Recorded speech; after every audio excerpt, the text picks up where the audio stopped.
Hi, everyone. It's me, Veswa Ya, back again with the Ya Talks piece where we are sharing our testimonies. And with Ya Talks, we are sharing the testimonies of things that Ya has brought us through or the wisdom and knowledge that He's given us, and for us to just focus on Him and for us being able to communicate and talk about experiences that can help someone else out. And before I get started, I want to start with Proverbs 3, 5, and 6. Trust in Yah with all thy heart and lean not to thy own understanding. In all thy ways acknowledge him, and he shall direct thy path. And also, I have Journey back again for part two because we didn't get a chance to finish last time. So, Journey, thanks for Hi, coming again. everybody. Thank you. Thank you for having. It's always a joy. Hi, everybody. I hope you all are doing well. I'm sorry. Yeah, so thank you for coming again to do this. You know, last time we didn't get a chance to finish, and it's always a Yeah. pleasure and a joy. And I know, like, I got a few couple text messages, people telling me like they really enjoyed it, and even like learn about ways for homeschooling and even methods, even to have build a better relationship with their children. So Yeah. that was really great So, to have that because a lot of people don't like to be that vulnerable, especially when it comes to parenting and putting yeah. themselves It's out it's there. a very it's a very delicate place to be as a parent. Yeah. Yeah. So this time I'm going to start off with how did you end up in the US? Oh, okay. Haha, that's a very interesting story. So I was born in the Congo. My father and mother, they were both 18 when they had me. So my father's parent were pastors at the church Wow. Salvation Army, which is really big in the Congo. Yeah, they were pastors. And the typical, you can't be a pastor's child and then you're out there having sex and now you have a baby. So my father got kicked out of his Hmm. place, and because my grandfather was like, you want to be out there having babies, then you should be big enough to go out here and take care of your family and not in my house. So my father left, and because he had nowhere to go, he went into the army. And at the time, it was during a time where we had a dictator, Mobutu, who was in control of the country, so he went into that. My mom, she was 18. Her parents didn't kick her out. But she was also too young to kind of like have a hand in raising me. So I was Hmm. going back and forth between, I was with my mom's parents and my father's parents. So my grandparents, when I was in Africa, they're the one that really had a hand in raising me. So I was just going back and forth between the two. I didn't really experience my parents when I was young because they were never available. My mother was always traveling. My father, he was in the army doing his thing. Then eventually was supposed to get married or something of that sort, but that never happened. My father likes to play around a lot. That's, as young men do. Yeah. So my mom didn't want to deal with his shenanigans, and so they never got married. But because she embarrassed him by not marrying him, by not being with him, my father kind of like snatched me one day and shipped me to his sister who lives in France. So that was his Wow. way of punishing my mom. It's like, you're gonna go against me. You know what? I'm gonna show you, kind of thing. Like, you don't embarrass me. You don't say no to me. He had that type of attitude. So he shipped me to France to his sister. And I lived in France from the age of 5 all the way to 12. And when I was sent to France, I was sent under as being my aunt's daughter. So in Hmm. France, I was her daughter. And when I was there, because my father was still punishing my mom's family was also in France, but I didn't have any contact with them. He gave strict instruction to his sister that I should have no contact with her family under no circumstances whatsoever. It's a no. So my mom didn't really know where I was. From that time, that was the last time she actually saw me, when I was 5. That's the last time she saw me, period. So I lived there in France until I was 12 with my aunt. My father will come every now and then. He'll just pop up here and there, but he didn't have no hands in raising me or teaching me or just like calling, hey, sweetie, how you doing? Or sending money. No, he was living his best life, doing his young thing. So he actually moved to United States and he got married and started a new life with a new woman. They had a son, and he started to climb up in his life. Like he wanted to become a diplomat, something like that. So he was Mhm. going to NYU here, and just to look good, people like images. He felt like, you know what, I need my family with me. So he wanted me to come to the United States so that I can be here. So he have his wife and his two children and have that beautiful family look. Yeah. But my aunt was like, no, I can't just send her to Send her you. Like, away. Yeah. the French authority knows her as my daughter. This is gonna be weird. Like, why isn't she here no more? Why is she going to school? Like, my aunt was just like, no, I'm not sending her to you out of the whim because all of a sudden now you want her. No. But he called his mom, and his mom, my grandmother, got in between, and she was like, listen, that's his daughter. If he wants her, just send her. So that's how I actually ended up here. But that was a blessing for me, because while I was in France, I didn't have a good childhood. I had a lot of trauma living in that house. There was a lot of physical abuse. There was a lot of sexual abuse. So I've always dreamed of being released from there and coming into the United States. But my dream wasn't really to come here in the United States and live with my father. My Yeah. dream was to come over here and end up in a foster care system. We call it something different in France. That's what I would dream about every day. And being Really? yes, that's what I wanted. I didn't want to be part of the family anymore. It was just like, and then I don't know him. Hmm. I've been living in France, and he comes every once in a while. He was never sending money to take care of me. And I thought that he was going to be my Superman, my savior. My father was going to come and rescue me. And then it's like I was going to live happily ever after. That didn't happen. So when I got here in 96. And then from 96, July 96, and then November 96, I ended up in foster care. Like I didn't live with him for that long period of time. And my aunt warned me. She was like, "You going over there? His wife is mean. The family didn't like the woman that he married." I didn't Hmm. care about none of that stuff. So when She was ready when to I did leave. get here, yeah, I just wanted to leave. And when I got here, like I had a great time with my father, like just a one-on-one between me and him. I've always loved him. I always look at him like this incredible man. But the problem was his wife. She, for whatever reason, felt like I was coming in to take Taking over her over. family. Hmm. And so he'll go to work and I'll stay in the house with just her. So I came here in July 96. September, I had to start school. So I only had a short amount of time to be learning English. I didn't speak no lick of English, I was no gonna English. ask you, what did you speak? Just French? Yeah, I spoke, yeah, French and Lingala. Those are the two languages that I was speaking when I got here. Wow. So I was taking some English classes, but it wasn't really clicking in. And then when September came, I was in that classroom and English coming at me and just like, okay. But in the house, it was really bad because she didn't like me. And she figured that if she mistreat me, and she showed to my father, like, you can't have this child here, so he'll send me back to France, and then it'll just be her husband, and the newborn baby, my brother. That's what she wanted. So every day he wasn't there, she'll like, oh, I know you don't want here, I know you want to be with your mom, I know this, I know that. I'm like, and I'm telling her, no, actually I don't. I never lived with both of them, so I don't have that dream of wanting them to Hmm. be together. I never experienced that.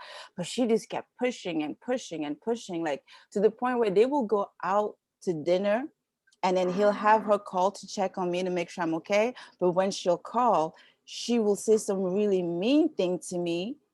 And I never talk back because I was taught you don't talk back to the adults. Whatever they tell you to do, you do. I was an obedient child. That's just what I was. And but then she'll get off the phone with me and tell my father that I cursed her out, that I was rude to her. So every time he'll come back to the house, he'll start yelling at me because she's upset and I'm getting the blame of it. But because I wasn't taught to speak back, I wouldn't say anything. I'm just sitting there getting yelled at. And that's it. So she used to do that That's every day. evil. Every day he'll come home from work, she has a complaint about me. oh, she did this, oh, she did that.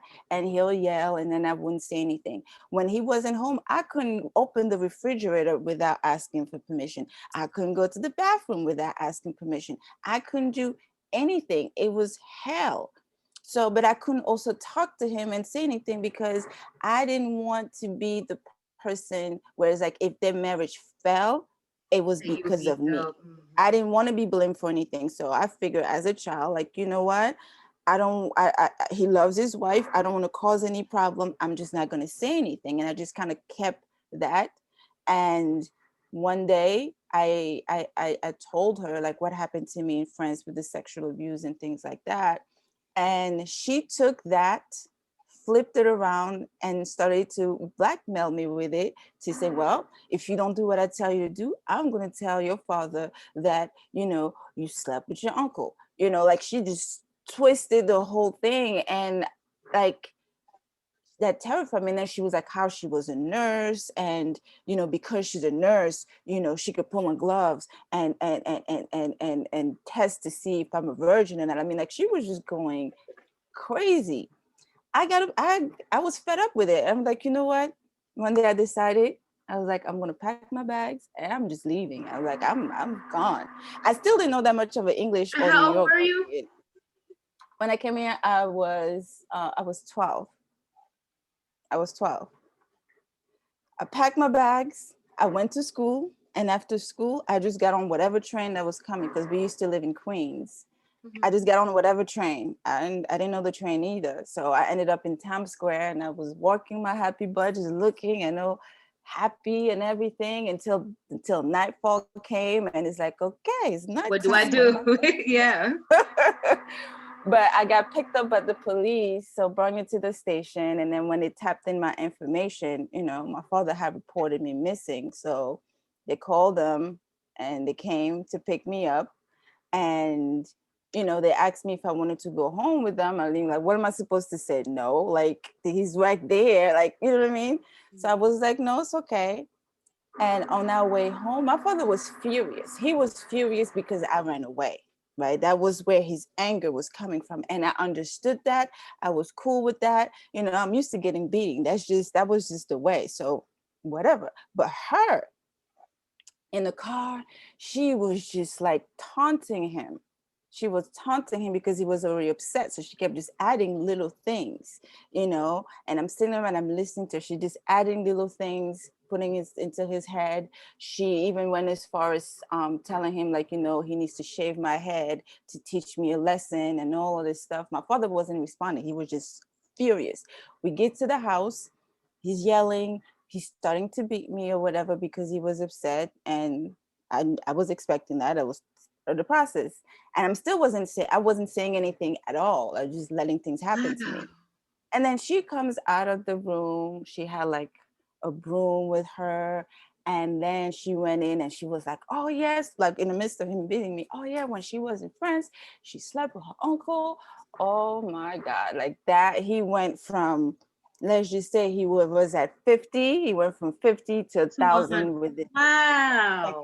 just like that. And that was the first time I've ever spoke English, ever said anything in English. You know what I mean? Like that. Yep. The first time I said any word in English was that night. That's when I was like, and I think I was like, no, she's lying, something like that. That's the first thing I said. And he was just upset. And it just got really violent and brutal from there, you know. The stripping off of my clothes, and he was beating me. She was beating me with a broom. They shaved my head. I mean, it was just really, really, really bad. And I had an aunt, his cousin was actually living with us.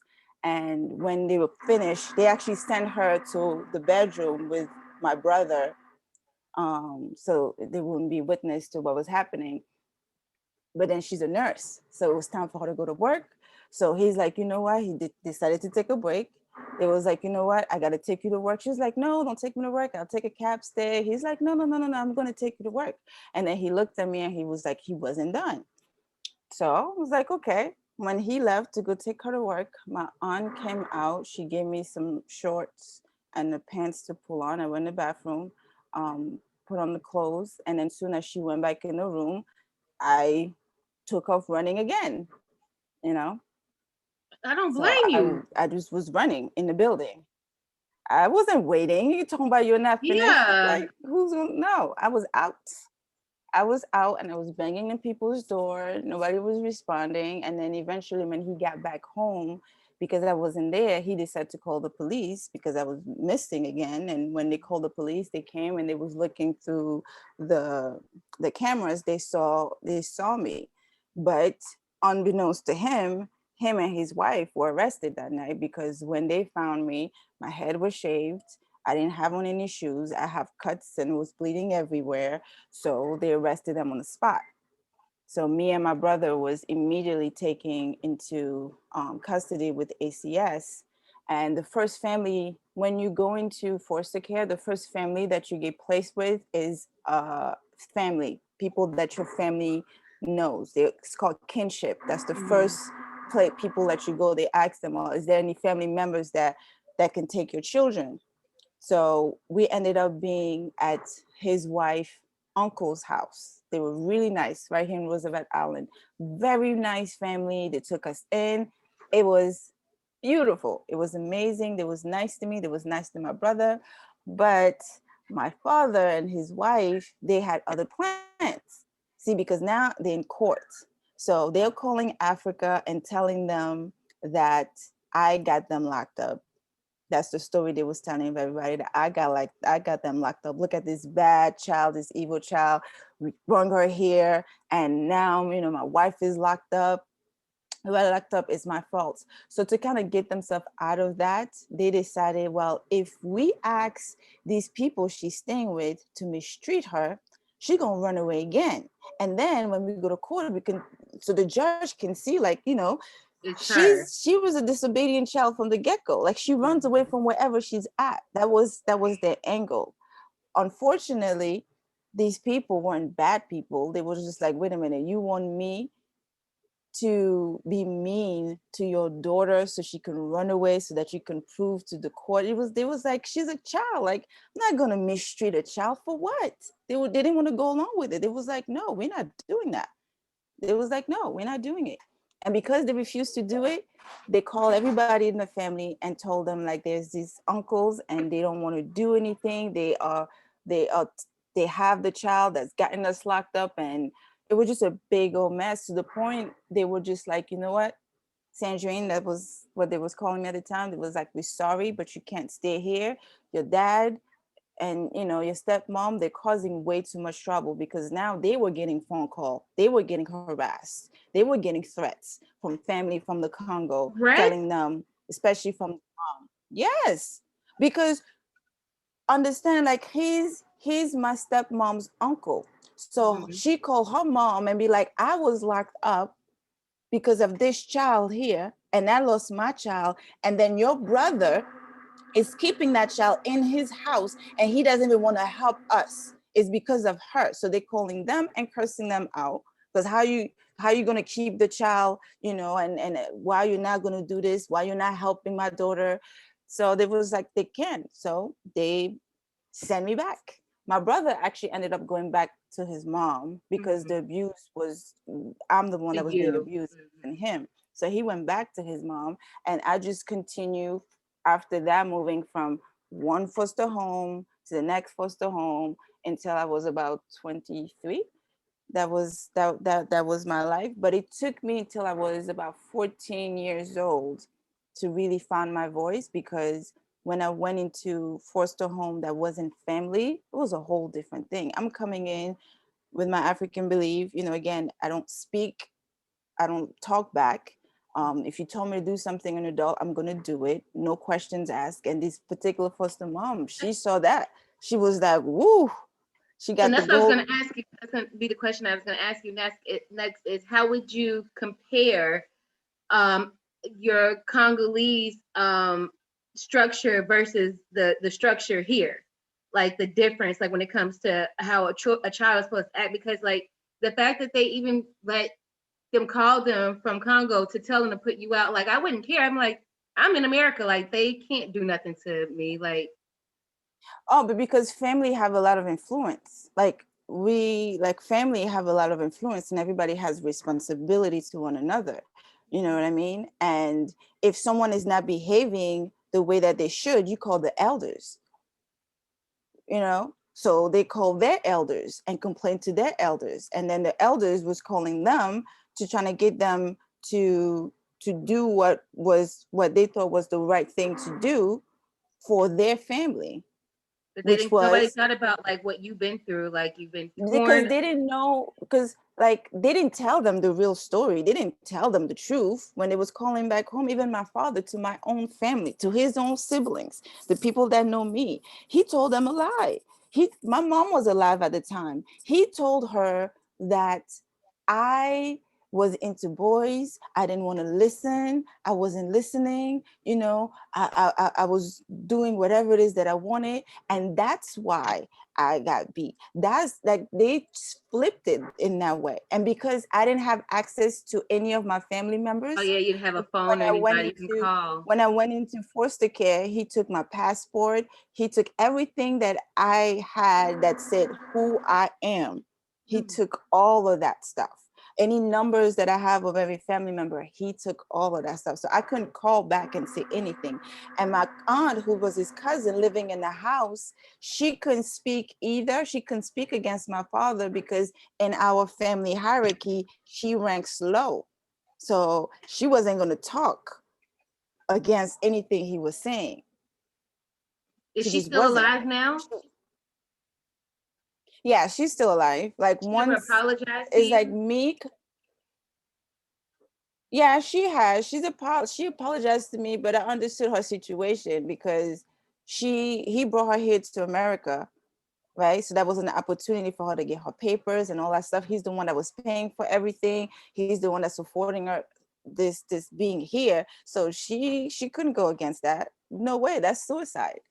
So I understood her thing now, but me coming actually freed her because after that the whole household was kind of dispersed, you Mm. know, and she had to kind of find her own way and stand in her own 2 feet and find her balance, which eventually she did. And then when she found her voice, that's when she was able to tell the family, like, no, Sandrine didn't do anything. No, that's not what happened. This is what happened. This is what they did to her. But I didn't come until like much Later on. later because the first time because while I was in care, the difference between the two family is what the difference really is the way is our mentality. Like I grew up where education is the number one thing. Like I was just drilled into my head, Mm-hmm. like school, school, school, school, school, school, school, nothing else. But then here, I didn't get that. I didn't get that at all. Here was just like, you don't have to go to school if you don't want to. I've never heard that Wow. a day in my life. Like I had that there's a choice, like is there's another choice. And they kept saying it so much and they wasn't doing anything. People can say anything they want to say in a classroom, just hearing the way children will joke with the teachers and doing all kinds of crazy stuff. I was just like, oh wow, like I was shocked, like you guys do that and nothing happens, nothing, Was that public nothing. school? Yes, because even in France, public school at the time, your teacher can kick you, your teacher can smack you, Uh-huh. your teacher can take a ruler, and They like can beat here, you. Yep. nothing. The kids were mad disrespectful, and I was just in awe, like, oh, what? But then at the same time, things that I've learned in elementary school, even in kindergarten, they were just learning it in junior high school here. Mm. So I did see that like there was really a big gap. But in the foster home, the American home that I've been into, you know, education wasn't really priority because I have some foster sisters and brothers where in their family when money was short, especially when they turned 16, and it was just kind of like, well, you know, you're gonna have to stop school and go to work and help pay these bills because these bills ain't gonna pay itself. Mhm. In my culture, children, regardless of what's happening in the house, like their only number one thing is just education. And not gonna, there's no choice between work and school. No, you're gonna school. That's all you're gonna do, point blank, period. Mm. But here it was just like, because when I turned 16, that was brought up to me, like, what do you want to do? And my thing was like, I don't have a choice. but to do school. Because if I don't do school, what else am I going to do? Like, get a job for what? For what? Because everybody else that was getting a job, they were still living nothing. They didn't have anything. And no, that's not what I wanted. I wanted to go to college. I wanted to get my education. I have like things that I wanted for myself. And it wasn't like that. Like, this lady, she was abusing the foster children in her home. And then she was using me to clean everything because I was the only child that would never say no. The other ones, they would do whatever they want to do. I wasn't talking back to her. I wasn't, so she just kept me.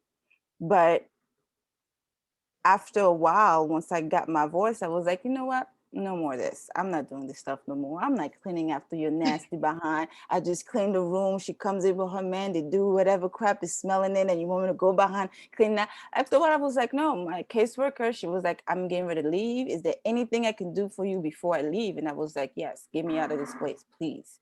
Because I was supposed to get $100 allowance every month. She'll give me, you remember when food stamps were paper Yeah, the food paper, stamps? yeah. So she'll give me $100 worth of paper food stamp for me to take to the corner store, exchange it into money, which end Money up so being that you can have. $50, and then that would be my allowance. But the money she was getting from me on a monthly basis, she was keeping that to herself. And I wasn't never saying anything because, again, that's just not what I do. I see things, but You don't say I nothing. kept my It's been clothes. But embedded in you. yes, the last day my caseworker came, she was like, pack your stuff, I found you in your home. That lady was crying. She was holding on to my arm, saying, no, please, I Because love the her other so kids is much. gonna be like you. Don't take her. I'm like, no, I'm out of here. But after that home, once I left that home, I was never the same after that, because any home that I went into, it was straight business. Like, I want my money. I want my money. I'll come, I'll respect your curfew until I don't want to or whatever. I knew that I had power in the sense, like, the foster parent can't do anything. If I decide to come in your house 3 o'clock in the morning, you gotta let me in regardless of the time I come You in. don't want to get in I'm trouble and like, lose their money. and a lot of them want to be like, you gonna stay out there? No, no, I'm not. You get paid for me being here. You getting money from me being here. I'm gonna be here, because people will separate the food. You have good name brand food for you and your kids, and then I will have the no brand stuff. No, I won't eat at your house. Give me my money. I will stay at my friend's house, at my boyfriend's house, and then once a month I'll come in and be like, where's my money? You don't want me to report you? Then give me my money. So that's how I had to be, because I've learned that these adults You had to didn't survive. care. You had to They survive. didn't care. The workers didn't care. The foster parent didn't care. So I had to take things under my own hand. And every 7 months, I was in the new home. I only lasted in the house for 7 months, because you come in, oh, my house is your house. That's bull crap. Because the moment I do something you don't like, you're quick to remind me, or whatever. You're quick to call the agency and be like, I want this girl out of my house. At the age of 18, I was kidnapped. And I will never forget this. And the only reason why I even made it alive was because of TV. It was because of TV. I used to love watching Lifetime Movie Network. And Me Lifetime Movie too. Network, it was always somebody, it was filled with domestic violence. Yes, Either you're always. kidnapped, you're getting sexual abuse, physical abuse. It was always some one Everything. of those. So one thing I've learned watching those is that when you're in a situation with someone that is like violent or whatever, you screaming, you crying, you only make them nervous. And every single time in those movies, either they knock you out, they stab you, or they end up killing you because you're too much of a high risk. So when that happened to me, I remember that. So I just trying to stay as calm and cool as I possibly could. Wasn't screaming, wasn't none of that stuff, because I know it always kind of like that's usually how it works. So I just stayed cool, calm, and collected, and was just talking to the guy like it was like it was nothing, because I was on my way to the agency. We were supposed to go on a trip at 6 o'clock in the morning, and where I lived, I had to leave the house at 4 o'clock in the morning in order for me to make it there at 6. So on my way there, that's when I was kidnapped and I was forced into a car and then taken on a joyride for like about 5 hours. And just I was just praying in my head and just staying calm and trying to say any and everything like, hey, you can be my boyfriend, you could come to the trip with us. None of that stuff was happening. I was asking him about his name, just having regular Mm-hmm. conversation. And then to the point where I was like, you know what, I'm hungry, can we stop, because I felt like I was trying to get his trust, like Trust, he yeah. can feel comfortable with me. I was like, I didn't eat anything. I'm starving. Can we stop to get something to eat? At first, he didn't want to. And then after about 3 hours, he decided, he was going to stop to get some drink, something to eat. And as soon as he got out to get into the store, but, I got out and I took off running. I took off running. The police was called. And he had an ankle bracelet, so it was easy for them to actually find him. He was out on parole for sexual assault, and he was white, and I don't know what he was doing in that neighborhood. So it was pretty easy for him to be found. But the agency came, they took me back to my foster home, and the lady, she was just so mean and nasty. And she came in the room, she was like, "Oh, I heard what happened to you today." And then she was like, "But I don't believe what everybody tells me." So I really got upset with her. I was like, "What do you want?" I was like, "Why are you so mean? Is this how you want someone to treat your daughter? I mean, like, because I don't understand you. What is your Mm-hmm. problem? What is your problem with me? I haven't done anything to you. You talk all of these things, and I'm dealing with a lot already. And then you come in at me like this. Like, is this how you want people to treat your daughter? God forbid something happens to you. Is this how you want your daughter to be treated?" She was like, "Oh, you gonna talk smack to me," because she's a correctional officer. So they always Mm. like. She was like, "She's like, you know what? Get the crap out of my house." I was like, "I'm not going nowhere." At this point, it's midnight. I was like, "I'm not going nowhere." She was like, "Oh, you think you're not?" I was like, "I'm not going." I was like, "You want to call the police? Call them." Oh, She called the cops. The cops came. She knows the rules. She can't kick me out like that. I was like, "You want me out? Wait till the morning and put in a 3-day notice. That's how you gonna do it." The cops came. They was like, "We can't do nothing about this. Like, why are you even wasting your mm-hmm. time coming for this?" So that's pretty much how my life has been. And my father, he refused to give me my papers because I couldn't get citizenship or even just residency, like a green card, because the agency was willing to do the paperwork for me, because at this point, me and my brother were abandoned. My father, he left New York. He went back to the Congo and he took everything with him. Everything. So I was going to And ask you, how did the you end up judge going back said to the that, Congo? yeah, when I was 16, he left.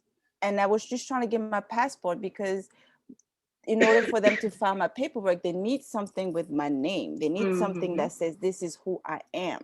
But they didn't have anything like that. So they was like, we can't do anything without those papers. And I used to meet up with him and ask him for the papers. And he'll say, yeah, yeah, yeah, I'll give it to you. Come and meet me on this place. And every time I go meet him, nothing. Until one Nothing. day in Wow. court, they was like, your father left. I was like, he left? So the judge put it under abandonment, and then they also put in that he could never return back to the United States. So he was banned from coming back over here. And I had no papers. I had nothing. So I was going through a lot of depression because now my life looked like it was coming to an end. Because if I don't have my papers, how am I going to go to college? Because my You was can't my do goal. nothing. Education was always number one. How am I supposed to go to college? I can't even work. I can't do nothing. So the year I was supposed to graduate from high school, I dropped out because I was like, what's the point? What's the point? I'm not going to be able to go to college. So why am I even doing all this for? So I literally dropped out my senior year, like 3 months prior. And I met someone that knew my mom, because she was still alive at the time. So I got an address and a phone number, and I was able to call my family in France. And then when I got in contact with them from my mom's side of the family, I told them what was happening, and they contacted my mom. She sent them my birth certificate, and then I was able to get it. And then the agency was able to start doing my process. And I dropped out in like April, the year of my thing, but that following September, I ended up going to college anyway. So, it ended up, it worked out. But when I got back with the family, they had crazy stories. Because my mom first letter to me was like, how could you do this to your father? And all this kind of crap. Like, she was reprimanding me. And He should have listen, known that he did that to you, given how he took you away from her. that letter pissed me off. Because when I got a hold Wow. of her, I was like, listen, at this point, I'm 18. So first of all, I Mhm. don't want to hear nothing from nobody, because none of you guys was ever there for me or in my life or anything like that. And your first letter to me is about how he was such good and all of this stuff. No, I told her that's not it. Because he told her that I wanted them together. Because in that letter, she's like, oh, I'm so sorry, me and your father wasn't together. For you, I'm going to try to be with him. I was like, no, I never wished you guys being together. I never dreamed of you guys being, that's a lie. Like, Mhm. I wasn't raised by you guys. Like, no, that's not my dream. That was not what I thought. But that was the first time I've spoken to her since I left, and I was 18. So Wow. it was pretty crazy. But I stayed in the system until 23, because one thing I have learned is that as a foster child, you're a ward of the state. Mhm. And as a ward of the state is responsible for me. The state got money. Yep. So They that's got, that's how I yeah. was processing stuff in my head. I was like, well, if they got money and they gotta give me what I need, I started to put time into the things that I enjoy. So anytime I see something, a program that I want to get, I didn't care about the cost. I'll just bring the paper to my caseworker. This is what I want. Mhm. This is what I need. And as long as I was in school doing my thing, they couldn't tell me no. Yeah. And I wasn't taking Mhm. no for an answer. Because if she told me no, I'll go see the supervisor. Why I can't do it? Mhm. Why I can't have that? Then I'll go to the next person until somebody will be like, you know what? Yes, go ahead. Here's the money. Here's that. And when you're in foster care, you're the first person to get Section 8. So once you are 18 or 21 or a little over, you can have your own. They will have your own place for Places. you. Yeah. Places they pay most of your things. So that's what I was using them for, because I was just like, I'm here. Because even going home at this point, going home for what parent is going to be giving me $200 every month? And this is the amount of a child, $200 every month. Plus, no matter what I do, there's nothing you can say about it, right? Mhm. Like, I'm going to leave that to go back to my family and have no allowance, be on restriction. And then I know they was going to send me back because of all of that. No, Yeah. So no. when was your first time going back to Congo? When my mom died 12 years ago. And um, I didn't know that that's what happened. Everybody's calling me like, hey, hey, hey, hey. And my father, at this point, when he went back to the Congo, we did his life very successful, had a lot of money. He calls me the day before, and he was like, oh, I hear that you want to come down here. And I'm just like, yes. Because me and him, we just don't have a good relationship. So he was like, yeah. He was like, so you want me to send you a ticket? Yeah, I can't afford a ticket. That's like Mhm. $2,500. So he was like, okay, fine. But he wasn't even the person to call me to let me know that she passed. You know what I mean? And so that was the last time I went back. And when I came down to see her, it kind of like halted my life. Things has never been the same for me since then, because from the time I was young, my dream, my number one dream was to eventually be reunited with my mom. I was always dreaming of that day I'll be able to see her, right? Because I left when I was 5. I don't have any recollection of me and her. I don't know what she smelled like. I don't know what she feels like. I don't know. I found out what she sounded like when I was 18, because it was the first time I actually spoken to her. But I don't know her. And when she passed away, all of that stuff, like, it was done and over with. I'm never gonna be able to meet her again. And to make matters worse, like I said, like little things, like the sound, the smell, the touch. I don't know nothing. I came down, there was a closed casket, and the first time seeing her since I was 5, she was dead. Mhm. And then my father, he's just there, like, And then I'm hearing stories because my mom was dying since actually March, right? But she didn't die until June. And in April, she called my father. She pleaded with him. She was like, please let me see my daughter before I die. Like, you know, she begged him. She begged him. So he had plenty of time and opportunity to bring me so we can actually see each other, and still refused. So I had a big thing with him with that, because 2 years prior to that, I've called in and I've asked him, you know, and he's always like, yeah, money's not a problem, blah, blah, blah, blah, blah.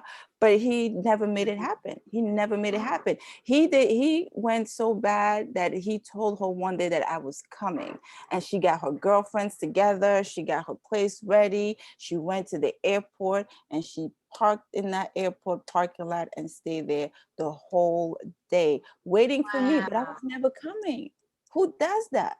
You got to be cruel to do something like that to a mother who hasn't seen her The child since she was child, since 5. she's 5. That's So me being a mom, I understood the pain that she had, and so when I had the opportunity to speak to him on that, you know, I let him have it. Like, no, like that was messed up. I was like, that's, you know, and I've never, I've always had an issue with him with that. And then like 5 years ago, he passed.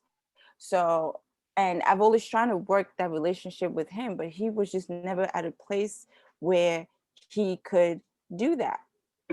He could do that. So I had to start my life all over, because my motivation, all of the stuff, that because every year I was always improving and getting better. All that stuff died when she died, because it's like it was back to like, what for? I'm never gonna see her again, and like this is not happening. It's just not happening. So a part of me kind of died with her, yeah. and then I just, you know, even with you know, I just didn't understand like why I couldn't meet my mom, like why I couldn't, that wasn't part of my thing. Only thing I hear about her is through other people's contacts with her, you know. But me personally, I don't know her. And then she left another daughter, so I have a sister back home that I take care of. Me and her have never met, but she's my sister. So, Oh, so you you didn't get a know, chance to go after she passed. no, I was there when she passed. I was there for a funeral, but my sister didn't make it to the funeral, so me and her never, we didn't meet, you So know. how was your So family? How was it going to a country you haven't been to since you were 5? it was nice. Like I mean, even though I haven't been there since I was 5, so it didn't really feel weird to me, because I lived in an African household, so it's like the thing is the same. The only thing that was that that that was little different, you know, is like when you get to the airport, right? The airport looks different. You know, here we have, like, if you want to wash your car, we have all of those things, but over there it's literally out on the road. People come out and they wash your car. But other than that, it didn't really feel odd to me, because the culture, I know the culture. A lot of people begging, you know, like the poverty, like you can see that, like, Is it but really bad? yeah, poverty is bad. Poverty has always been bad in the Congo. So a lot of people are begging. Like, soon as you get there, the airport is snatching your bags, not to run away with it, to carry it so that you can give them money, Money. you know, for carrying. And that took me off, like, oh no. And then at this point, I have a more of a mix. So I also have American mentality. So the whole begging, I don't respond to begging the same way Africans respond to begging. So my thing is like, no, like I have to eat too. Like, you asked me, but for them it's like, but you're in America, you know, you got money grows on trees. You know what I mean? We just pick up money off the floor. That's how people think. They wanted me to leave my shoes, and I'm like, no, I'm gonna need my shoes for when I'm back home. Like, I need my stuff. And people coming asking for money, like, I've never met you a day in my life, and you coming and you telling me your woo story, and I'm like, I'm the wrong person to talk to. You better speak to my father or the other people, because me, no, I'm not giving you money just because. And then they'll be like saying, they'll tell me like, no, that's not how to do it. It's like, no, because my father, he will leave out every day and with $100, and he'll give $20 to here, there, and everybody. So I'm sitting here watching this man literally like giving money here, there to people, $100, and then dividing it like that. And I'm like, so you always had money, but you chose not to send you anything. to send me anything.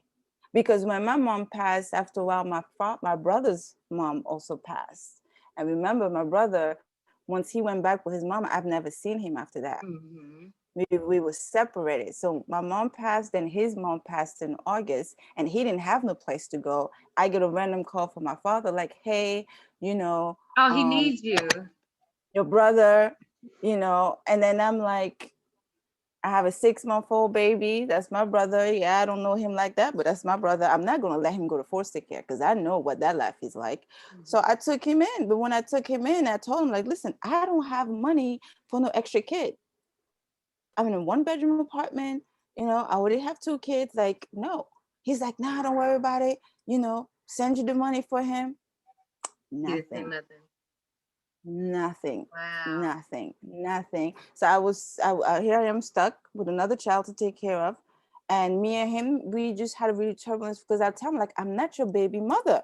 Like, I like you talking to me and stringing me along like I'm one of your baby moms and stuff like that. No, like, he's your responsibility. Here's your responsibility, and I know you ain't got no problem with sending money. So you really choose not to take care of, like I told him, I was like, listen, you're gonna have issues until the day you die if you don't fix things over here.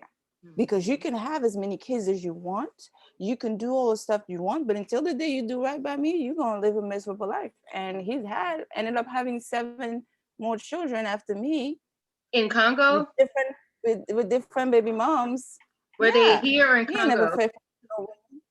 He had 1 here and then the rest in the Congo. So 2 here and then 5 in the Congo. Wow. You So know, how did he, and like, is it easy, like, to get a job in Congo or something, or? see, the good thing about Africa and all these places, like, we lack a lot of things. So he was here in the United States. He went to NYU. He know all the things that's happening.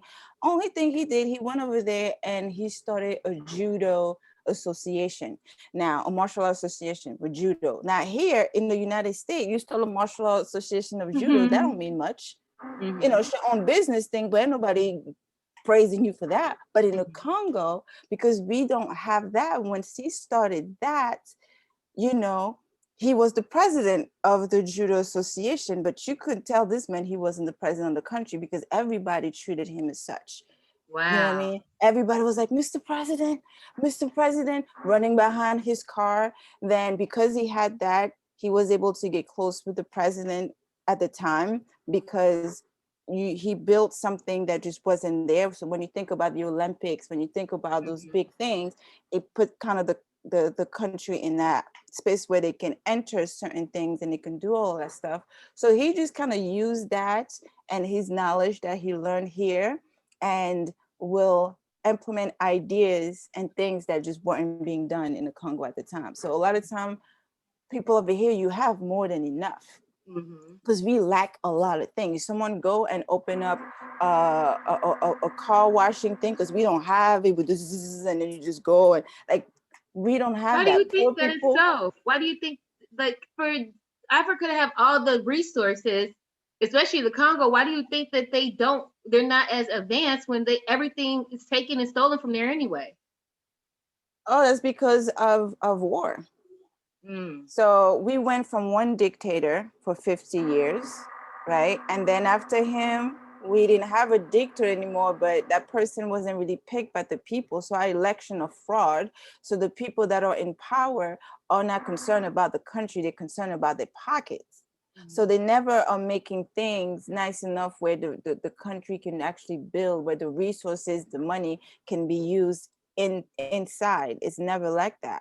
It's never like that. And then there's always some kind of little war turf here and there, so it's never in a stable state to really be able to flourish that way. So people, even their education, it's fleeting. So you want to send your child outside of Africa, because if your child stays there, unless your family is already wealthy, there's not that many avenue for your child to really make it. A lot of young girls, to find their way out to get into Europe, they'll become dancers, because if you're a dancer and you're a dancer of a famous orchestra or band, those band, they go to Europe and they do their tours. So soon as they become a dancer and they get that first flight to Europe, they run away, and then they stay in Europe, because at least you have many options to really make a life out of yourself. But when you are in Europe, or you are here in America and you go back, you have so much knowledge. A simple hot dog stand will be, because we don't have that. Like, little things that we take for granted that we have here is just not there. But it's like a nice, beautiful white paper, and whatever you want, you kind of draw on it and you will have it. And because people like those things, like, we have cars, like, here, all the cars are pretty much the same in terms of the side that you drive it on. Over there, we get both, because there's really no regulations. Whatever car gets sent is whatever gets sent. That's it. You see someone driving on the right side of the vehicle, someone driving on the left side of the vehicle. They just do whatever. That's kind of like how it is in Mexico. Mexico was like that too. Mexico was like, yeah. And those things leave pockets. It leaves a lot of room for people to come in and really, really bring things from the ground up, and really invest and get your money. Like, that's what a lot of Africans do. They take their little money that they're making here. Sometimes they'll buy the $500 car, sends it back to Africa, and sell it for 15, 20,000. Like, because the people over there, they want what everybody else have outside, and they're willing to pay for everything. And one thing about the Congolese folks, we do have that stereotypical, when they say, it's all about the looks, everybody want, to have that look. I have this, I have that. Meanwhile, you ain't got a pot to piss on. It's funny that but you on said the that, because outside, my uncle used to say that. My uncle used to be like, never go outside looking like what your pockets are. And so he always said that, you never, because you can be broke and you can have a penny to your name, but never go outside looking like that. He always said that. And it's like, no matter what, he's like, if you do that, you do that on your own. But it's an embarrassment if you do go out there. See, I was always rebellious, so I would go outside and I would have a scarf with my hair rollers. I wouldn't care. But he always said that. These people, like, they're very, very, very materialistic in that way, so there's a lot of things you can do on any level. So would you suggest people, like, from here who's never been there to just up and move there? I would suggest that I would love for people that are here to come up with a plan, realistic plan, and execute that plan, and not just up and go. So, figuring out, look at your skills. Like, the first thing is, you just want to go and just start visiting the country. You know what I mean? You want to visit the country, you want to make friends so you can establish a relationship. That's really important, because going like that, you don't know the people don't know you, you don't know the layout, you don't understand the culture, or even the political arena, because you have to understand all of those different facets of it. So just going there on vacation and enjoying the place, so you can see for yourself what is missing that you can actually bring into that space. Make connection, make friends, because those friends seeing you and having that rapport, when you're ready with a plan to do something, you're not going to be swindled.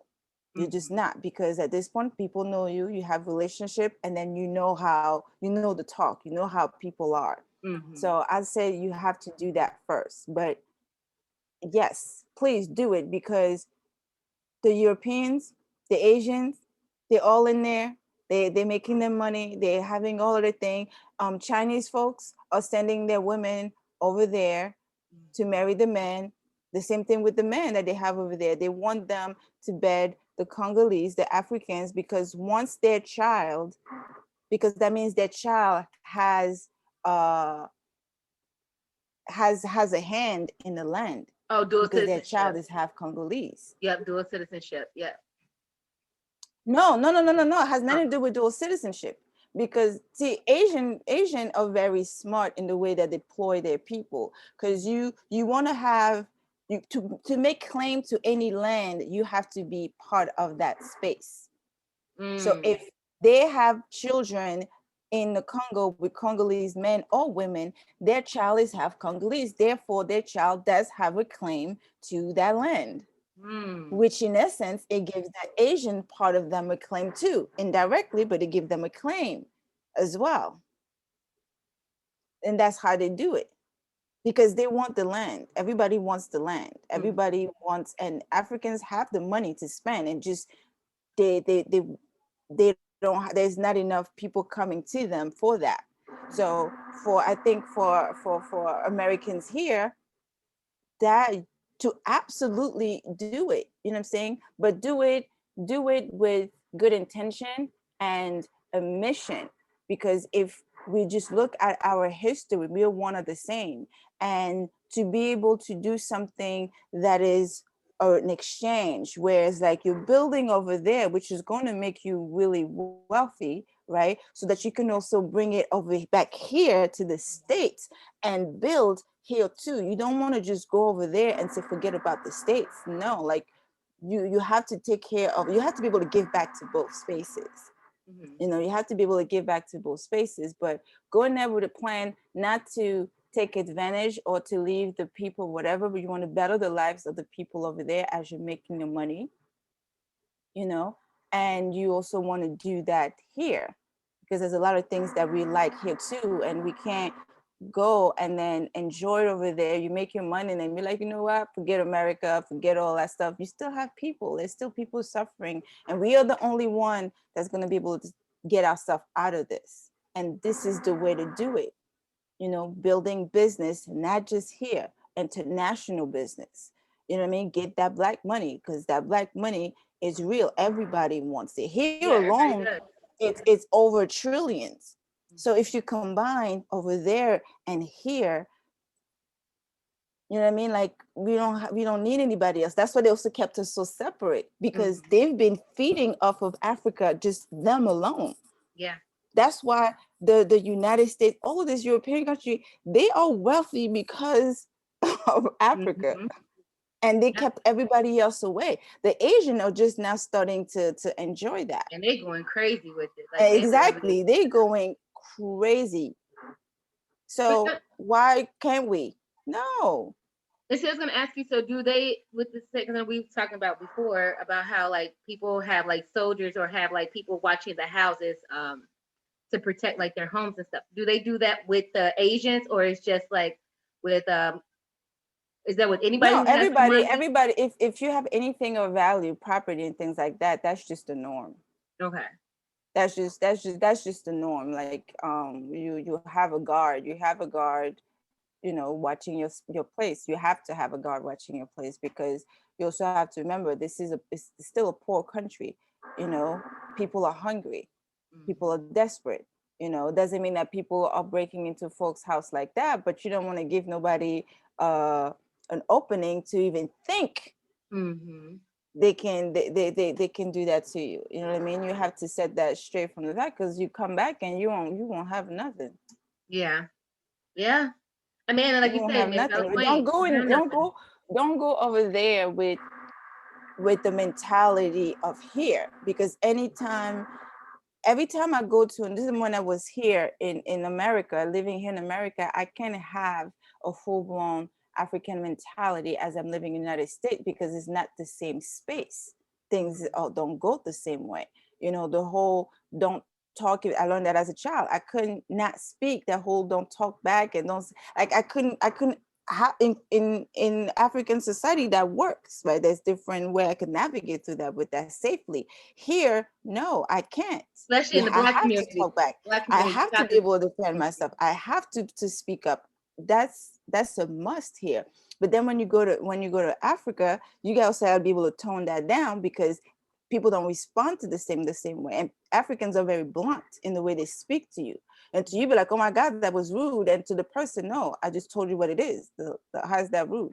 You know what I mean? Like you you see it anywhere with the Africans here with the hair. They be like, Mm-hmm. "Oh, your hair no good. Mm-mm, no, let me Mm-hmm. that's ugly." You know, they just that's Yeah. how they're very blunt. So you can't. They're not emotional in that sense. Whereas like emotion matters. Mm-hmm. That's emotion. Like what? No, it's just very straightforward. And you want to observe. You always want to observe. That's what you want to visit, so you can kind of see the people you're dealing with, and they're hustlers, and here you know hustle already, so that's Mm-hmm. is a mentality that you know what you see here, like you pick up some things that are very similar, Mm-hmm. very similar. You know what I mean? There's a lot of corruption. It is a corrupted continent, unfortunately, but corruption does have its good and its bad. The good is that there's no restriction on a lot of things, so things are pretty much open. And a lot of time you have to buy your way in into people because people don't have no money. You know what I Yeah. mean? So you might have to pay a few people just to have a paperwork done for you. You know what I mean? Then that's what you do. Like that's that's that's normal. That's normal. You can't be like, oh no, and thinking it's gonna be that kind of like straight cutter. No, here, yes, because there's laws that are put into Yeah. place, there's Structured. structure, there's all that stuff. Mm-hmm. When you go in a place where there is no structure, you can't function with structure Mm-hmm. because the people you're not gonna get anywhere. Mm-hmm. Money Money talk. talk. Money talk. Yeah. Yes, Oh, money that sounds talk. like Chicago. Chicago, that's how it is here. Money talk. Like Money you can talk. go above the Go law, show but off. where's the money? Yep. Yep. Yes, And I was gonna it ask you. really is So like that. I see a lot of people always say like blacks here we don't have any culture, and they always say like we don't have culture, we don't have culture. But as coming here, would you say that we do have our own culture? Oh, yes, a very rich, wealthy culture at that. Like that is to me, honestly, it is one of the wealthiest culture within the Black ensemble because it's not just one. Like when I was in the system, because I changed in so many different households, when you go to the South, it's a Mm-hmm. whole different vibe. Like Yeah. with me, I could connect with Southern hospitality because that kind of is kind of similar to what I'm used to, you know, the children and the elders, you know, the yes ma'am, no sir type of situation. And every time you come in, you are embraced. Like someone that come in, there's food, like very family oriented and things like that. That is that's one. When you come up here in the north, you know what I mean, It's cold. it's colder, it's Mm-hmm. colder, but it's colder with affection and love in there, but on the outside is hard as hell, so it takes you a minute to get to that warmth Mm-hmm. on the Yeah. inside. So it really kind of builds you up because I will never be this outspoken person in the South. I needed I needed here. So it's a harder, harsher love. But and it's different because we're made up of different nationalities all in one in these countries, right? Mm-hmm. The things, everything is so different. That's why I say it's the wealthiest because it's not just one concentrated in one thing. You find different things. So what you don't like in one, you can move it around with others. Um, the love, like the Black love in America, it is stronger, it is deeper, it is healthier than the one in Africa. Because here it comes from what people have endured. Mm-hmm. Like you look at your brother and your sister and you get it. You feel for them, even though sometimes you may not be able to do, but you understand it, you feel it. And every time chance that you get to extend a hand to get up and help and do it, you do it. Mm-hmm. You do it. In Africa, Africans, you know, like we're not like that. Yeah.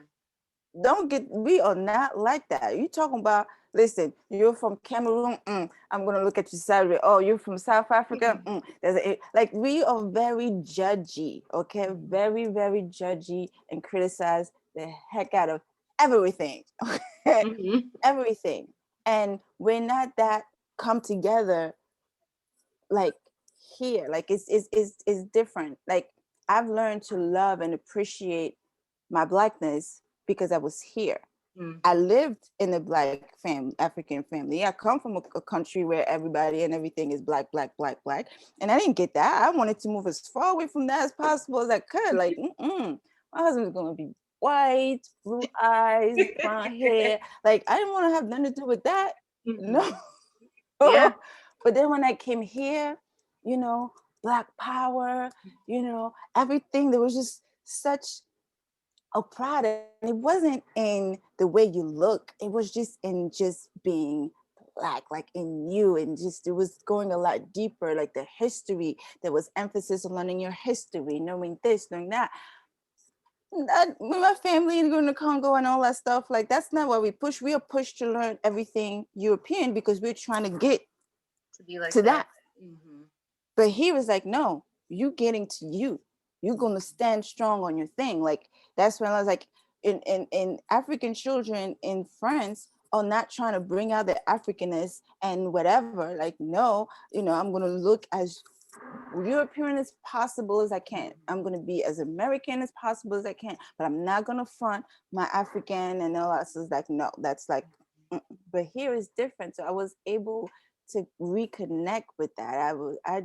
I saw the struggle. I saw the fight.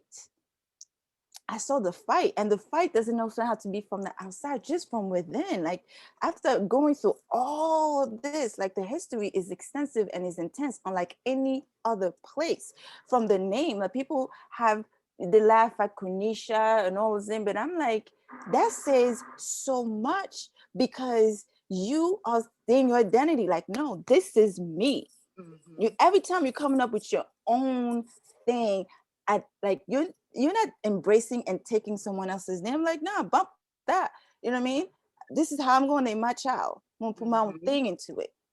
People Yeah. call that ghetto. That's not ghetto. Like if you don't understand culture, identity, that's identity. You're separating yourself from the others. You're not naming your child Carolina, Tom, Nick. No, you're not taking their thing at all. It's like, you know what? I may not know what happened or my past or whatever, but one thing I know, I am me and I'm standing as me. And this is the name of my child. Learn how to say it.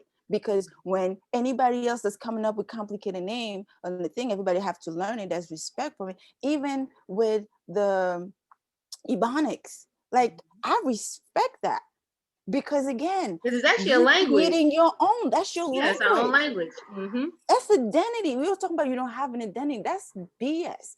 That's BS. That is bull crap altogether. That's an identity. I respect that because everybody else is trying to learn it. Everybody else in the world is trying to mimic you. Yeah. In Africa, the same thing. The same thing. They're trying to mimic you. They want to look like you. You know, the kids want to have you swag. They want to, like, you know what I mean? Like they have their own swag, but they want to have that you know what I'm saying? Mm-hmm. Like that's it. They're renaming street in France, like the hood over there, they're renaming it, giving it American hood name street. Like because that's just they want. But they got a Martin Luther King Drive or something like No, that. not even those. Like gangster name and stuff like that. Because I'd be like, wait a minute, what you know about you know nothing about the life, but you're claiming the life you know nothing about. But you're the only one that's not seeing it. Like the whole world wants you. The whole world is literally following behind you. And you make anything trend. You know what I'm saying? Look at that new thing. They're gonna be trillionaires because of us, but Mm-hmm. essentially you guys. And that's why they didn't want Black Americans to leave the United States and venture in other countries. That's what they get into your head and made you feel like you leave here, you're gonna suffer. Look at them over there. They don't have this. No, because if you'd have left here, your ideas, your thing, you'd have You made come with us. money. Mm-hmm. The other spot, they would have took you up on there, be like, yo, yeah, we need more of you. We need Mm-hmm. more of you because it's like we have so much. So they just want to keep you to themselves. Yep. So if they keep you in one place, all of your ideas, everything you're coming up, they put their thing into it and then claim it as being theirs. Yep. Because now, what America, when Black Americans, music and fashion, everything else is trending, they want to claim it. Oh, but then here you Mm-hmm. don't claim it. Over there, oh yeah, it's American culture. No, Mm-hmm. it's not. Yeah. No, no, Yep. don't take it. The way you tell your story, like everything. Like, I just really wish they can be able to really see what that means, because no one has done that. No one has done that. No one. And it's still leading, but you're leading without being the leader. Mm-hmm. Yep. You know what I'm saying? You are the source of all of the ideas. You're the source of everything, and people are just picking. But because you're not leading, you can't get the riches. You can't. But I believe that us here in the America and in a continent, because we both are from greatness coming together, like that's a beautiful thing for us, dangerous thing for them, but it's a beautiful thing for us, because just the way we think alike. Our ideas are amazing and different, but combined together, because there's some things here need from the motherland, and there's some things from here that the motherland need. We need both of our expertise, because there's some things Africans needs to change, and they need to be able to learn from you guys, Yeah. and they can I only think, get it from you guys. and I think it's You know what like I one of mean? the things too is like with the whole tribalism, because I noticed that's something that's really, really big. And it's like, I don't like you because you're from this tribe. Where here it's like, you black, you just black. Like, it ain't necessarily about like tribe. We're not tribalistic here. We just No. like, it's just, it is what it is. Yeah. And that's Yeah. something, I It think really that's one is. of the biggest things between here and there, is because there everything is tribalistic. So if you're on one part of the continent, you don't like this person on the other side of the continent and don't even intermix. But then you have us here, we're just like, we just love each other and we love everybody to the best ability that we know how. And they Yeah. keep us all at enemies and at odds. And it's Yeah. constant, and we give it to them. We give it to them willingly, because we feel like here, we feel like, well, because it's been embedded in our head, well, they sold us. And then there, they're like, well, they just the hoodlums, and they like this bad stepchild that you don't want to be bothered with. That's what Yeah. you keep under the rug.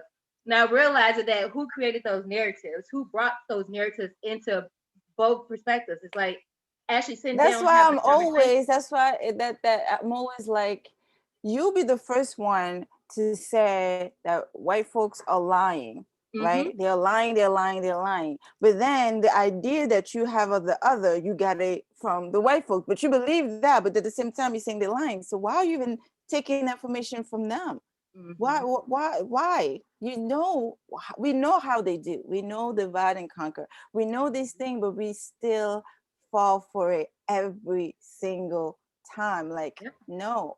Like with my family, I tell them that all the time, because my family, because they know about America based off of movies and what they Mm-hmm. hear in the news. So it's always like, and I'm like, are you crazy? These are the best people for you to be around with. When they come Mm-hmm. here, they want to be with the whites because that's who they comfortable with. You know Mm-hmm. what I mean? And I had to be like, no, when you come visit, I'm gonna show you America. I'm not taking you to no Statue of Liberty and all other crap. Like, nah, No. that's not real America. Okay, you want to be where the people are. You know what I mean? Mm-hmm. You have to get to know the people. And then when my cousin did, he was just like, oh, they're mad cool, they're mad chill. I was like, duh, like, Yeah, it's a mhm. what did you expect? Yeah. But I was happy that he was able to see that and not fall for the okie doke. You know what I mean? Because I mean, the only thing, like, I have my another cousin, she actually lived here a little bit because she went to school down in Georgia. Her only thing though, that she just wouldn't get with a Black American, because the family, we view family differently, and that's when the difference come in big time, because when it's not time to make a family to come together, is that is very difficult, because we don't see family the The same. same. Yeah. Here is very isolated. Mm-hmm. It's very isolated. Most fathers are not part of their children's life. Aside from The slavery, mom is left with no support and things like that. For us, it's like, oh, the whole family like take that's, over. yeah, it's like family is so important. Your mom is important, so it's like we see that, and then you're not, you don't put any, and that's not everybody, but the majority, you don't put anything into your child's or your family well-being and future. So for us, if things are bad, you up and go where things are Your going to be better family. for the family. You don't stay where you are being killed, where you're being mutilated. Like you just don't, because you do whatever you can. That's why people are swimming across the ocean. You know what I mean? Mhm. Like they take those kind of risks. But here, nobody put in that type of push, even just money into the future of the children. And just think about, like, you know what? Let's do this. Like just having that conversation is just getting $10 so I can buy the baby diaper. Like all of those things is just such a hard thing. And the a lot of times the men don't, it appears like they don't want to do the work. Like That's because of slavery. my first Slavery child. messed us up. Yes. So when you see Yeah. that, like for me, the first one, I was just like, oh no, like nope, that's not happening. Like I was doing everything, was like, oh no, no, no, no, like no, I can't, nope, I refuse. No, like there's the future that I want for the family as a whole. But if I'm gonna be the only one carrying it, Mhm. then this is not gonna work. Mhm. You are not gonna work, because I can't be pregnant and doing the work, and you got time on your hand, but you didn't go to work because your toe was hurting. You didn't like how this one looked at you. Mhm. And it's always about the white man and this. And after a while, you get tired of hearing the excuses and this, that, and third. Like you just want to see action. Like we already know what's happening. What are we going to do? And she was just like, mm-mm. She was like, nope, I'm not about that life and dream. And she was like, nope. So that's the only big thing that I've seen, like in a way, if you really want to think twice, it's like, no, I don't want to be, I don't want to not have someone to depend on. And then there's one thing, if I can't depend on you, but I don't even have your own family to depend on either. You know what I say? It's funny. I had this conversation like a while ago with my best friend when she was alive, and I remember I was telling her. I said I feel like our generation and like our generation and like our parents' generation really dropped the ball. And our generation, because our parents' generation didn't instill certain things in them, and I guess because that was like the crack pandemic, and it was all the Yeah. times where so much was going on in the 80s. And so they had children, which is our generation. And a lot of the men in our generation, and I'm not trying to be mean, but they literally have no sense of accountability, responsibility. It's just like, I don't care. It is what it is. Like, you can't guilt them into anything. They're going to Mm-hmm. do what they want to do. It is so, they're narcissists. That's what they are. They're narcissists. Yeah. And what I am seeing though now, and that may be just like here, like in Chicago, I can't say I've been seeing lately with this next generation, these young guys are actually stepping up and being fathers. They actually, because they didn't have a father and they feel like, well, I don't want to keep being there and having that same perpetual behavior. I want to break that generational curse of no man being in the household. So I'm seeing like the younger generation stepping up, but like our generation, they just completely dropped the ball. Like when they don't want to do nothing, and it's like if they get, I know a lot of guys who just now made 40, and they think that's an accomplishment because they got an apartment, and I'm looking like, Listen, my daughter's father, he is pushing 50. He has he's never had his own key, his own place. He don't know what it's like to pay, mm-hmm, real household bill outside of folks. Because at 19, I had my own place. And mm-hmm, then here his daughter is 18 and she's gonna get her place before him. He lived with his grandmother, you know? mm-hmm, And that's like, for me, I looking back like, oh no, so I'm supposed to have the place and then you move now? Like, no way. Like, mm-hmm, because even coming together now is like, if you think about it, if you've never even had the experience of what it's like to pay bills, owning your own thing, you going in with someone who already had that, like, you're still gonna flow in that same way, because it's a habit. That's just how you've been doing things. It's gonna take you a while to kind of snap out of it, but that maturity level is just now taking, especially with the older ones, too mm-hmm, long. But I agree with you, the younger ones definitely different. That's why with my daughter, when it comes to, that's why I love homeschooling, because I was able to instill those things. We were able to mm-hmm, watch movies that depict certain things and then talk about it. It's like, okay, in this situation, this is why, when you get with someone, like, you can't just have sex for fun, because one thing that comes out of it, two things: either you're going to catch an STD or you're going Yep, to get or a pregnant. baby. Mm-hmm. And you've seen what's happening to a lot of people. Mm-hmm. So you have to make sure, you have to have standards. You have to make sure, if at anything, you, whatever reason you happen to lay with someone, you have to make sure that if, okay, you end up getting pregnant or whatever, there is some, you still have to pick the right one. Mm-hmm. There's no haphazard, just oops, like you don't have that. Yeah. You know what I mean? Because even with my father was a serial cheater and whatever. He left 8 kids, but right now it's 5. Yep, 5 was, yeah, 6 actually, that are still young. But although he's a serial cheater and even he wasn't doing what he was supposed to do, his side of the family is responsible, it has responsibility to his children. So his baby moms, they're calling his brother and his sister, because whatever she needs something, they got to supply it. So we have that backup. Here you don't have that backup. Like if you have a deadbeat baby mom or baby dad, like at least the mom, the sister, the uncle of their side of the family is still, they still have responsibility to step in and help you raise that child. Mm-hmm. You Here have we don't some that have would that. do it.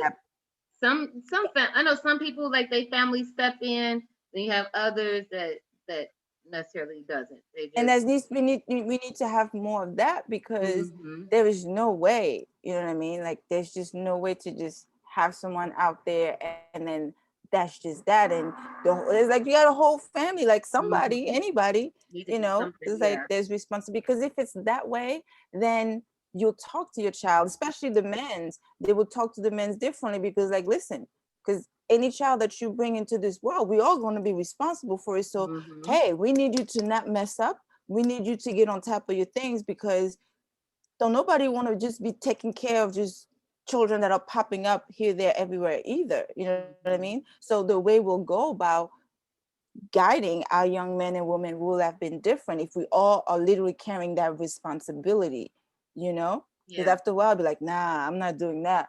They're gonna be Yeah. mad at me, because then if I don't pay up, then they have to. Do it. Yep. Yep. Yeah. It'll, Now you it gotta answer definitely to stops me. a lot of stuff. Mm-hmm. I just paid your child support. Yep. That would definitely stop a lot of people having babies just to be having them. They think twice about it if they know that their Yeah, family is gonna be yeah, have to step in. Because that's one thing I'd be like, yeah, I'm not exactly. trying to take care of kids. Like, nah, I'm not trying to have this one in my business. Nah, I'm not Mm-hmm. messing with Aunt Debbie. No, no, her mouth is reckless. I don't want to hear it. But we just need to come up with a system that, because it's going to take time, and we have to be responsible for each other. And at the end of the day, if it means that we have to carry a little bit more loads here and there, so be it. We just have to make sure that it's not all on one person. One Mm-hmm. person can be carrying everybody's bag. It has to be spread out evenly. Yeah. You have to get you have to form something with family members that are willing to do the work. Family, because we can't just talk about Black Lives Matter and wanting equality, justice, and all that stuff if we are not equal and just with each other in terms of family. We Mm-hmm. have to be. We have to show responsibility for one another. And families, there's messed up family members. You don't have to do that with family members you don't like. It could be just another family member. That's two family, right? That's two household right there. Mm-hmm. It's like, listen, this is the thing, when you have this issue or whatever, like we have each other's back. This is the understanding, like create an understanding between each other and a way to support and lean or whatever. The same thing with the children. Give them their responsibility too from young. Don't wait until they're old and be like, oh, you're supposed to look out for your brother and sister. She was supposed to know that since she was baby, Mm-hmm. not later on, because nobody Right. want to Like, hear yeah. that later. You're supposed to instill that when they are young. Like, guys have to have each other's back and showing them how to do that. Because once they get older, they can't move away from that. Once whatever's in you, Yep. whatever good habit your family or bad habit your family put into you, is hard to break. Yeah, you can't teach an It's old hard dog to new break. tricks. Yeah, that's true. Yeah, exactly. Like you really, really have to. And the beautiful thing about it is like you've lived. So you have things to pass on. Everybody have something to pass on because you've lived life. You've had unique experiences. Like right now is Black History Month. You don't always just have to talk about people from the book. Talk about family history. You know what Yeah. I'm saying? Dig into that history. Talk about Uncle Joe. Even if Uncle Joe was a crackhead, so what? Like that's family history. He was more than just a crackhead. He was a person. What was his personality? What was his thing? Like what were the And that's good skills to that even he know to had? break those generational curses, because if you know like the addictive personality runs in your family, then you know like, hey, that's something that I need to pray on and start working on getting that. Yes. Yeah, Family breaking it. history is rich. Before they know anybody else's history within the Black culture, they need to know their own Know family their history. own. Mm-hmm. That's really important because there's so many lessons within that. There's Yeah. so many lessons within that. There's so much love. There's a lot of things there that we can really take on and be like, wow, I didn't know that. Oh, I didn't know that. You can find like you have nothing common with your mom and dad, but you have something in common with your Uncle Bob. Mm-hmm. But you guys are actually the same thing. You didn't know that before because everybody was different when he was a child growing up. Like we gotta kind of bring that back in. And if we get ourselves good from the parents, the children to the household, then it'll just kind of move out naturally. We Yeah. can't walk outside in. We gotta work inside out. Yeah. Like that's just how we have to just keep expanding it. You know what I mean? Yeah. And teach our children differently. Like what do they say? Like our children can learn the same thing white folks children are learning. Simple, Mm-hmm. because what they are learning is to keep them empowered so that their children can gain the same power that their parents have. If your child is learning the same, getting the same education as a white child, your child is learning to stay at that same level. The child is learning to remain at the level of a servant, at the level of the producers, of giving them ideas, working for them. Your child is not learning to be independent and gain power, because the education system as it stands is for the white child to maintain their power. And Yeah. if your child is learning that same history, your child is learning to make sure that massa maintain its power. Howard. Your Yep. child's education is about taking their own space, creating their own space. It has to be revolutionary because it can't be the same. We're not the same. We don't have the same lifestyle. We don't have the same future. So how can we learn the same thing? You just can't. You Yeah. just can't. We Yeah. can't learn the same. That's We true. can. If we want our next generation to be better, we got to teach them different and You gotta based do on their different. life and reality as it stands. Yeah. You gotta do different. We really have to. Like, we can't forget that because education is what creates the doctor, the engineer, the scientist, right? All of those people. If your child is learning through their avenue, your child's genius is going to be used for white people's To mission. increase. Their Yep. So mission they can is have never everything. good for us. Mm-hmm. So we are giving them all of our geniuses, all of our thing. Yeah, we giving them And free then, money. We give them free money, yes, free knowledge, everything. Yep. They don't have to work because for it. the child is going to make a discovery, but guess what? It's They're going gonna to be a take the credit. discovery for their company, Mm-hmm. for their purpose, for their elite people. Ain't got nothing to do with us. That's not your discovery is not coming back to bless the Black community. Mm-hmm. Your geniuses is not put in place about the issue that we have in the Black community, and you came up with this grand thing that's going to no, that's what we need to have. That's what we need to use our children's gifts, talent, geniuses to with the things that we need within our own troubles. Like we need our own mind to solve our own things. We know how to solve things. We know that people come to us to solve all of their stuff, come up with formulas for them. So if you can come up with formulas for them, we surely can come for formulas for ourselves. But we Mm-hmm. but your child has to be taught in that separate lane, which means we have to build our own thing from the ground up. We have to put time into it, and it's worth the time because we have the people. We have the people. I'm not educating my child so that she can end up going and make a discovery for white folks. No, you make a Yep. discovery for your people and you use Yep. it So you within can keep this it in arena house. right here. Mm-hmm. Keep it in house. For Yeah, your own. you Yeah. know, An educated person, especially, it's one person that is the most dangerous person is an educated person, because the Educated black people that came person. up with the atomic bomb are scientists. The You know what I mean? educated Like black they're the one person. that come up. Yeah. Yeah, That's the but an most dangerous educated black thing. person, that is, as long as they're educated within the right system. Mm-hmm. Is the dangerous thing. Because you can be an educated black person, but you were educated in a white system and you're working for them and hurting your people unbeknownst to you.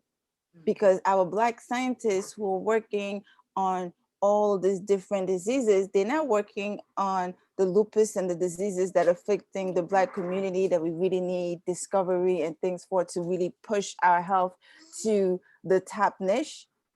That's not where their studies at. Yeah. So but we have a lot of work to do, but it's good because we are doing it. We are doing it, Yeah. and being able to exchange ideas, communicate with each other, traveling. Please travel, see the world in its entirety. It will open up your mind like you would not believe. Save your money, even if you only travel every 2 to 3 years, because that's how long it's taking you to save up. Do that. Yeah. Do that. Travel, see the world, like go everywhere you can possibly go. Don't let racism, anything, fear or whatever be the reason why you're not going to see a Especially place. right now. Like, Right now, no, it's like visit. talk about travel. Like it's so easy to travel. It's not even that expensive right now. That's what I'm like. Mm-hmm. I be telling people, they be Yeah, like, you be because going all the time. shoot. I'm like, yeah, I take advantage. Absolutely. See the world, because now Yeah. you have options. If Mm-hmm. things go down here, you'd be like, you know what? I'm packing my bags. I'm going to Tanzania, or I'm going to Aruba, or I'm going Mm-hmm. wherever you want to land, and you won't feel no way because it's like, now I'm good. Mm-hmm. Versus feeling like, oh, I'm trapped here. Because best believe things don't go well over here, I'm out. Yeah. I'm not staying anywhere and suffer. No, that's not Just happening. because. That's not what I want in my life. I'll watch it on TV, but I'm not staying.